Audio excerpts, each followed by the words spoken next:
goods had arrived night and day on the island of Sodor, the engines had to work harder than ever before, and some of them felt as if they were rushed off their wheels.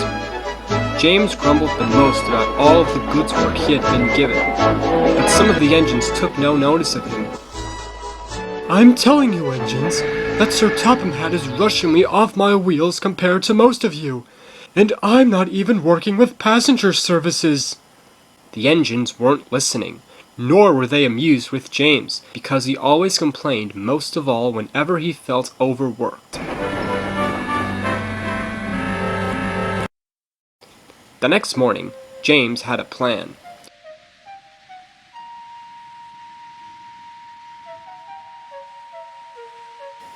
He was going to pretend to be ill again. "I don't feel well," he groaned. There was no time to examine him, so Sir Topham Hatt had to make quick arrangements. BoCo the Diesel had been informed by his crew that he was to do James's work as well as his own. BoCo had little to no extra work with the goods traffic, and he didn't mind a bit that he was given extra work. BoCo had collected coal trucks from the harbor to set down at several stations.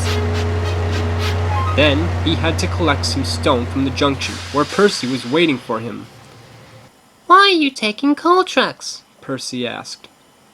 "James was supposed to take them, but he had gotten ill last night, so I had to fill in for him," said BoCo.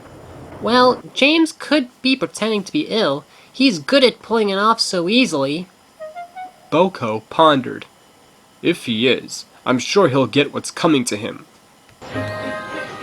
After BoCo had set down his coal trucks and picked up the stone trucks from Percy, he had entered Edward's station to collect cattle trucks for James and china clay from Edward.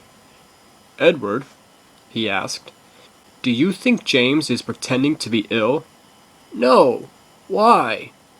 "Because he's very good at pulling it off, and I'm supposed to do his work as well as mine. I think someone should go to the sheds and see what James is up to," said Edward. As BoCo left with the china clay and the cattle trucks, he was beginning to strain. "I don't usually have difficulties like this," BoCo said to himself. "Something's wrong, all right," said the driver.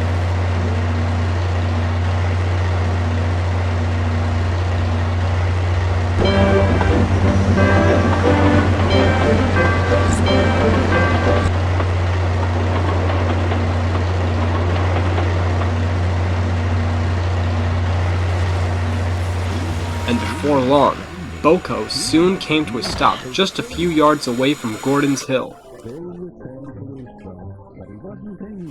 BoCo's cooling system had overheated. "Bother," he moaned. "Now we'll have to go to the diesel works to be mended." BoCo's driver had telephoned at the nearest signal box. James had been enjoying himself. He had stayed in the sheds all day and thought about how well his plan had worked, until Sir Topham Hatt arrived.